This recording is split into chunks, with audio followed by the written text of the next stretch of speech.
Thank you, Minister.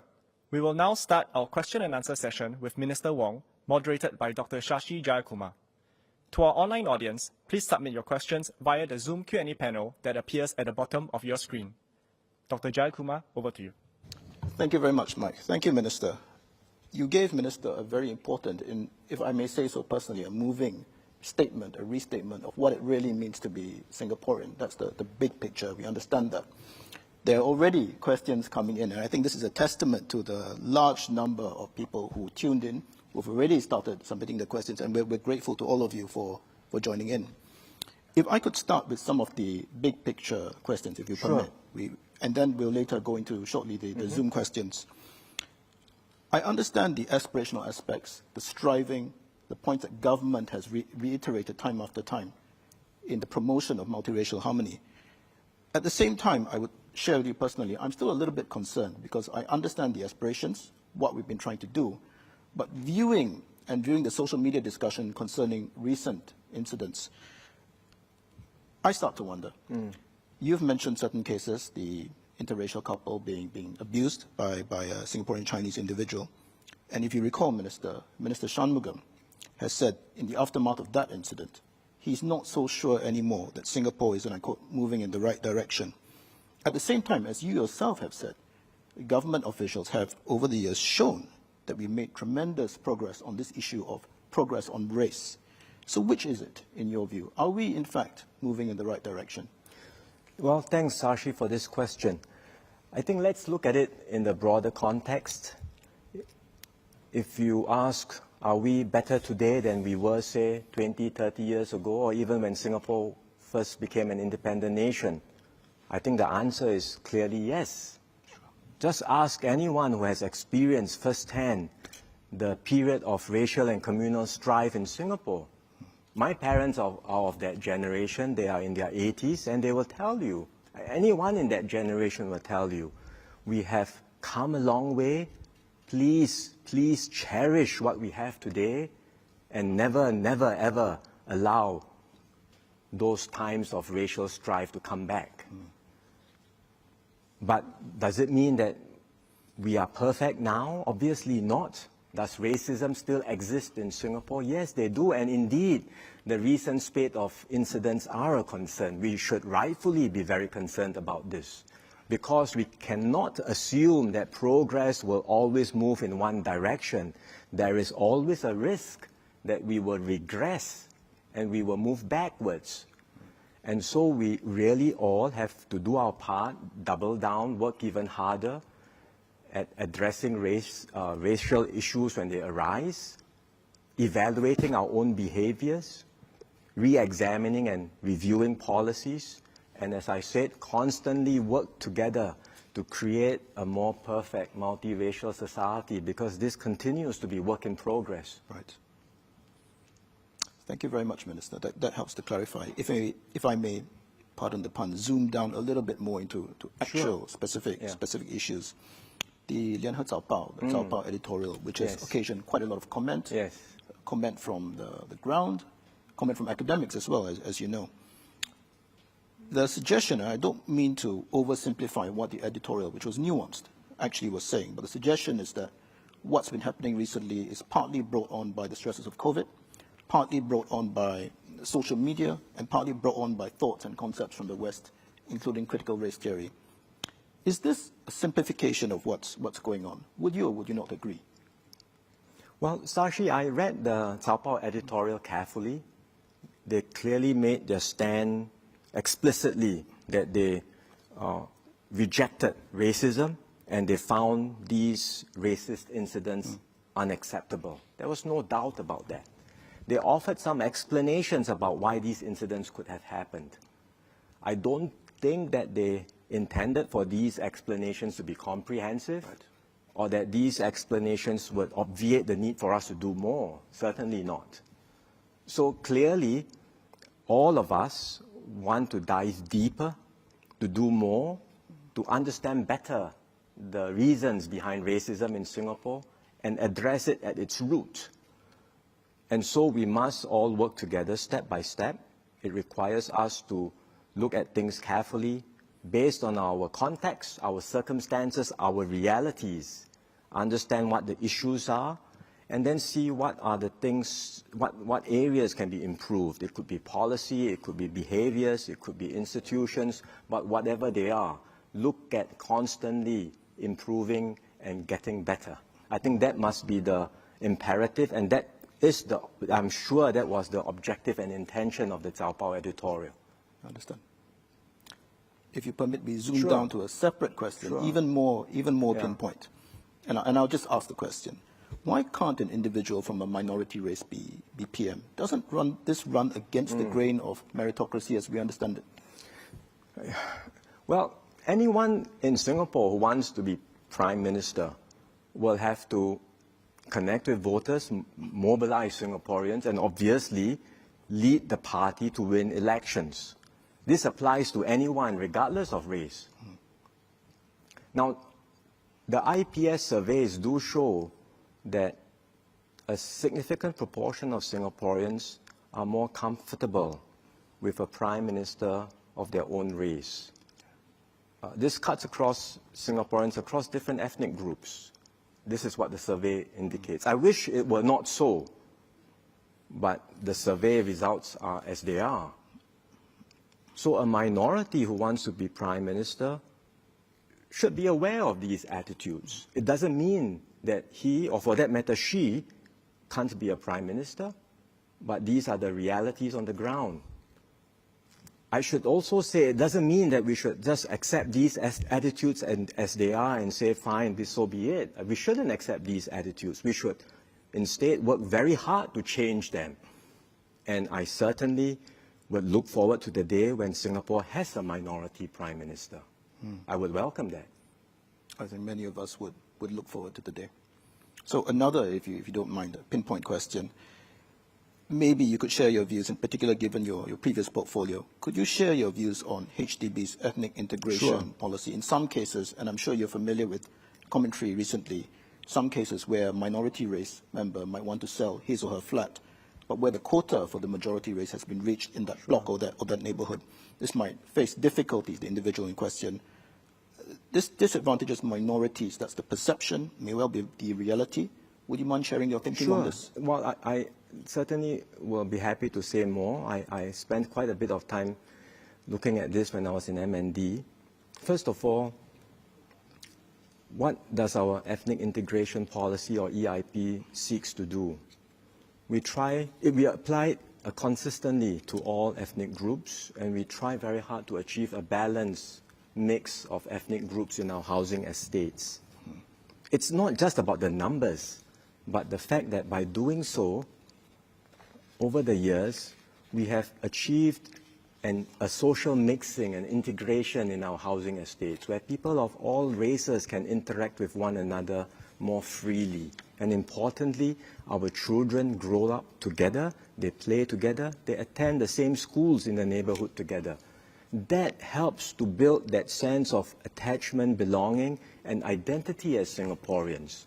I think that has been the outcome of our ethnic integration policies, and we should appreciate that. There's tremendous value in it. What would happen without EIP? I have no doubt that we will end up with ethnic enclaves in many of our housing estates, because you see this already in global cities everywhere around the world. Paris, New York, London. This is the outcome. You will have segregation by race across estates, and minorities will be squeezed out. They will not have the opportunities to buy flats in mature estates where prices are more expensive. This will be the outcome. Will we be better off? I don't think so. I don't think so that discarding the EIP will make Singapore better. But I do appreciate that there are minority owners who do face difficulties selling their flats when they bump into the EIP limits. I recognize that. All this while, MND has taken an approach where if we see such cases, they appeal to HDB or the ministry, we would deal with them on a case-by-case basis, extending a whole range of flexibilities to help accommodate the request and make it easier, give them more time to sell, or even waive the EIP limits in exceptional circumstances. So we have been doing this. I know that MND continues to study the issue to see what more can be done. So I would say, let's recognize the value of the EIP. Let's work to improve it, fine-tune it, make it better. Let's not discard it altogether and throw out the baby with the bathwater. Thanks, Minister. Could I take you to an issue which has been raised recently by commentators, including respected columnists, and that's the precise nature of the kind of calling out of racist or abhorrent behavior that we've been seeing recently. This can be double-edged because there's calling out, and there's some calls for everyone, majority, minority race, to call out racist behavior in an activist manner, call it out where you see it, meaning silence is not an option kind of approach. Is there anything wrong with this? I don't mean to be too leading in the question, but the question is, how activist should we be? Because there are in some situations, particularly overseas, where this very act of calling out leads to the manufacture of imagined offense. So calling out can lead to different outcomes. What is your view on this? Well, I think we should be very clear that any form of racism is unacceptable. We should make a very clear stand. And when we see it, we should, in that sense, call it out. But how to do it is important. If a behavior is clearly discriminatory, hurtful, I think we must take a very firm stance. There should be no doubt about that. But there may well be behaviors which are accidental, ambiguous, and in calling out, I think we should also not rush to assume the worst of people. Right. And because this can easily lead to misunderstanding and cause things to, to worsen unnecessarily. In the end, it comes down to the attitudes and mindsets. How do we go about dealing with these sorts of issues? In any multiracial society, there will be imperfections, there will be hiccups, there will be lapses. You will see this on, maybe not often, but it will happen. And we just have to find ways to address it, but do so in a spirit of goodwill. Today newspaper had an article not too long ago where they talked about racism, because this is one of the hot topics now, and they interviewed a whole range of people. I remember reading Mr. C. Kunalan, our former national athlete and sprinter, and he said, he was interviewed, and he said that he's also a pioneer generation. He said that, to live harmoniously in a kampong, you need understanding and forgiveness. And that's the key. We need to approach these sorts of issues with understanding, with respect, not with an attitude of, wanting to divide and wanting to confront, but address it, we must, and seek to forgive one another if we do make mistakes. I understand. But if I may press you just a little bit on this, Minister, there's been some sort of sense from the ground. Maybe those who do not ordinarily speak out first, but possibly a sizable group, uncomfortable with this idea of activists calling out. And their argument, I'm simplifying, maybe oversimplifying their point of view, is that we've done quite well, very well, as a multiracial, harmonious society up to this point, since independence. And some things, in terms of race relations, sensitive issues, should well be left alone. The perspective of these people who do not often speak up first is important too. So in the light of what you just said and the content of your speech, what would your message be to these individuals, Minister?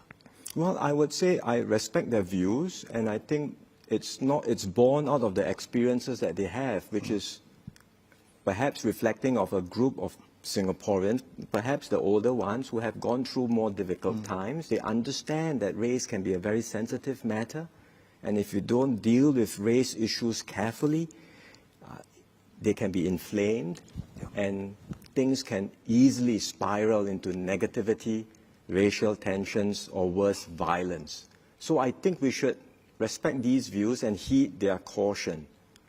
And that's why I go back to what I said earlier. In addressing these sorts of incidents, which we must and we should, let's do it carefully, let's not just assume the worst of people immediately. Let's be ready to forgive if the other side asks for forgiveness. And let's work together to expand the common space we have, always with the same objective: strengthen racial harmony, build on mutual understanding and trust, and expand the common space we have as Singaporeans. I think if we all share that objectives, we can move forward. Yes, Minister.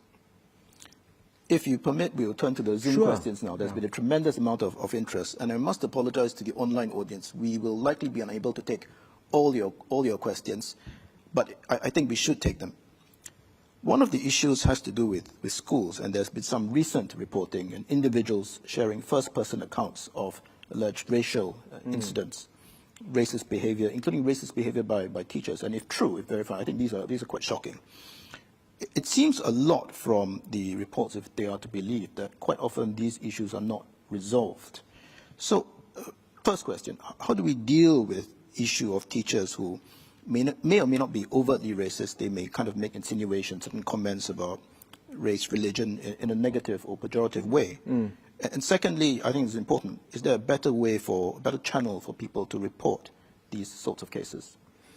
Well, if indeed these allegations are true, I think they should be surfaced. They can be surfaced through the school principal, the school leaders, to the ministry, and certainly we will deal with them. When I was in MOE, we've had to deal with occasions of such instances. Right. We will certainly follow up.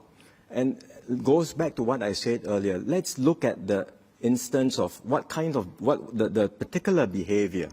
Some instances are perhaps ambiguous, accidental. Perhaps a person had not realized it, because, truth be told, we all have our blind spots and biases. And so perhaps the way to address these sorts of issues are by counseling the teacher or by counseling the student. And we can move forward. But some go beyond that. Some are far more egregious.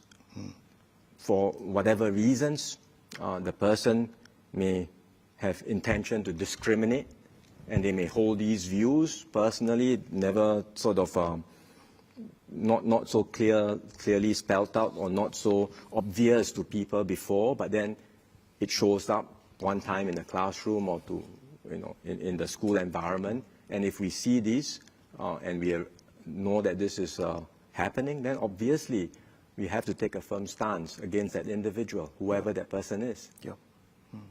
Yes. Another online question. I must apologize to the online audience in that some of the questions are closely related, and I will not be able to share your name and seek your understanding for this. And a question, I know you've talked about this in your speech, but it's such a popular question on the CMIO model. It does help clearly with the provision of a framework as a tool of social policy, for social intervention, racial categorizations. But how do we prevent the conflation of the CMIO framework from that, the necessary policy tool, vis-à-vis or versus the multicultural goals of Singapore? Well, I understand what the concerns that are raised. And sometimes people make the assumption that policies that take into account race will detract from multiracialism. CMIO is often cited as one example. You make me more conscious of my ethnic identity, and therefore this detracts from what we are trying to achieve, which is a multiracial ideal. I appreciate that view. All I would say is, consider this.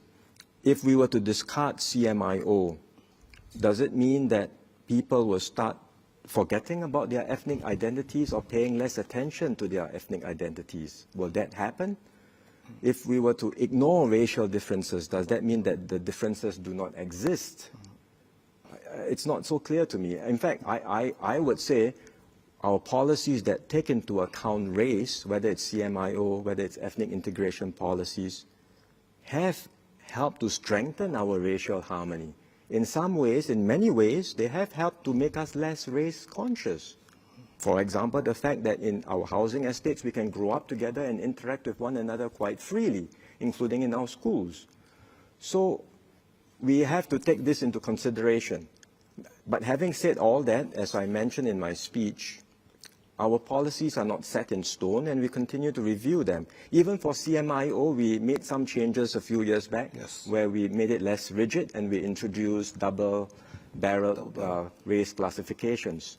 So whether it's CMIO, whether it's EIP, like I mentioned, across a range of policies, let's not assume that these are all static and can never change.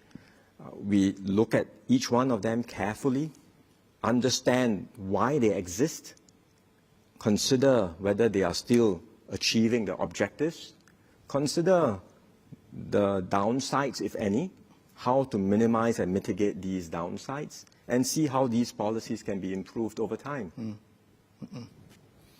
Can I turn to a question which has become debated on the social media sphere, this issue of microaggressions.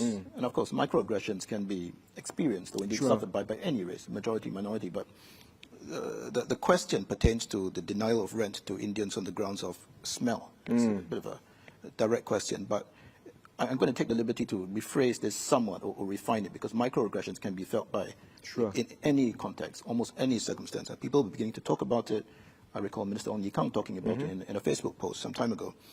So the issue is, how would Minister propose to bring a cultural appreciation to the lived realities of life as Singaporeans? Well, this goes back to what we talked about earlier, that there will be blind spots and biases. All of us have that. Let's have the humility to recognize this. And we may not even be aware that something I'm doing is considered by another party to be a microaggression. How can we raise our awareness, be more understanding of each other's concerns? I think a key part of this is to build stronger relationships with one another. Because it's when you do not have that relationship and you start to have misunderstandings, you assume the worst of the other party, and then things can easily spiral downwards. So I think the basic sort of starting point is to start strengthening our community networks. Start developing more opportunities, more platforms for interactions between people of different communities and races. We do a lot of this. There is a lot that we do through different platforms, the interracial religious confidence circles, all sorts of platforms. Sometimes people dismiss these sorts of things. They are cynical about them and say, these are just events. What's the point? But there is great value in them, because they are deliberate platforms to build social capital, to build that network of relationships, so that we can, over time, understand each other better. And that's what we try to do. We have made progress in this regard, I think, but still more work can be done. If you were to ask around, for example, anyone, who are your close friends? I think most people would acknowledge that close friends are people within their own families or their own ethnic groups.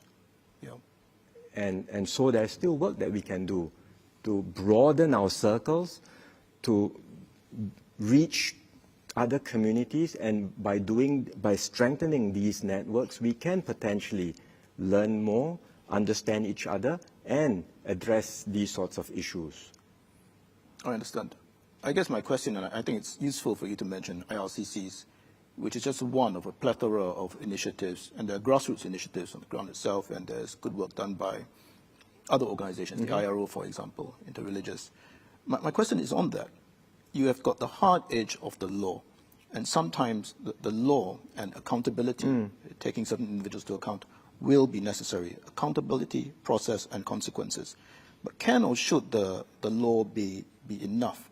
Clearly, I can't speak for you, Minister. Answer is probably no. What else goes on in the superstructure which is not legal and not just process? Sure.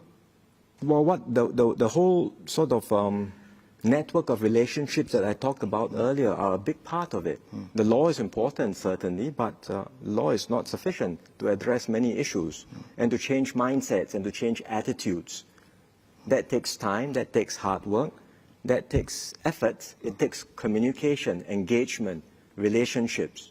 So that building of that network is very valuable, because when you have that strong network of relationships, when an incident happens, when there's a misunderstanding potentially that can arise, you can bring those networks to bear in helping to bring parties together, bridge any misunderstandings or gaps, and address issues better. Sure. So I think that network of social capital is crucial, and we have been quite deliberate in doing this through the various platforms you talked about, even in the way we design HDB flats. HDB is very conscious of trying to find spaces where we can foster and generate more social capital. So that's just one part of it. I think the law is important, but we do need to rely and build other ways to strengthen racial harmony in Singapore. Could I bring you back, Minister? And this is an account of a question from an educator, so you would have had experience on this. It's a long question, and with advance permission of the person asking the question, because they are related questions, I will summarize it. There are pedagogies, and you'll be familiar, of course, around the world in different school systems to promote understanding of diversity, to promote anti-bias education, deeper understandings of multiculturalism. So, of course, this is a portfolio you've moved on from, but generally speaking, would the government be interested or open to adopting pedagogies and translating them and contextualizing them for the specifically Singapore context? What, generally speaking, would be some of the interventions that would be useful to ensure that from a young age, maybe even younger than what hitherto has been tried, that people have this multiracial, harmonious ethic ingrained in them? In fact, there's an article in the newspaper today talking about how young children, as young as preschool, already exhibit these preferences. Yes, a bit worrying, actually, the article. It's again a reminder that this is actually part of human instinct to be more comfortable with our own. I think that's not something we should understand. It exists, but should we find ways, therefore, as the educator asks, pedagogies, approaches that can help us open our mindsets? Definitely, we should. And we should be open to thinking about what are the best ways in which we can engage and bring up children to appreciate that we are all equal, and regardless of race, language, or religion. And to start, if there's any bias or blind spots, start changing them, addressing them even at a young age. What are the best pedagogies to do this? I'm not a professional in this field. I'm sure there are many experts who will be able to share their views. But what's important is, at the end of the day, not just transplanting them into Singapore wholesale, but understanding how they fit within our context, our circumstances, our realities, and apply them in the best possible way to achieve what we want to achieve. Understand. Minister, we're having a dialogue now. It's extremely interesting. We could go on. We accept that there'll be other dialogues. Sure. This is an ongoing issue. The exchanges, maybe we have to accept even, would be messy, necessarily so. Some may be messy, more than that, uncomfortably honest, to the point of being really quite uncomfortable.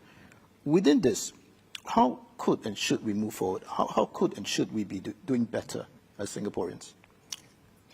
We do need to have dialogues about race. As you said, these may not be easy. They can be quite uncomfortable. But we should not pretend that there are no issues and that there's no need to talk, because the issues do exist, and the only way to address them is by engaging them and addressing them. How to go about these dialogues are important. I think we should go about them with an attitude of humility and openness. Recognize that people have different perspectives and views, and we should not go in to try and stereotype, judge, or force our views on others. I think that's not the way to start a conversation.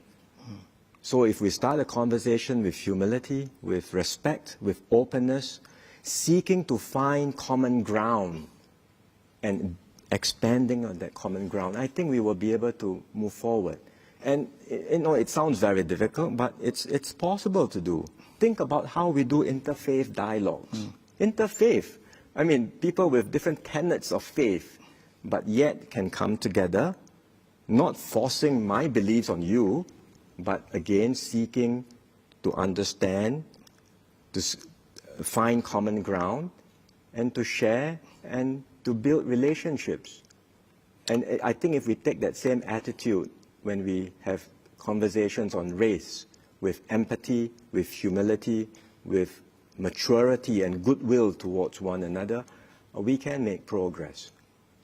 That actually makes me think, Minister, of one or two points in your speech, the ones which actually stood out for me, and you said, we are better than this. You also said, what do we do now? So I'm trying to put these two together, and I'm wondering, please tell me if I'm wrong, Minister, should we be bolder in our ambition, in our challenge to be a multicultural nation? Do what we need to stand for, and you spelled this out, should this be defended and strengthened further in a more muscular fashion? What is your view on this? What do you mean by muscular? The posture that we take, and of course there's a little bit of the calling out, which as you've shown, can be double-edged. So I certainly think we have to be very bold in making a stand for a Singaporean Singapore, because this is not just a good to have. This is existential for us.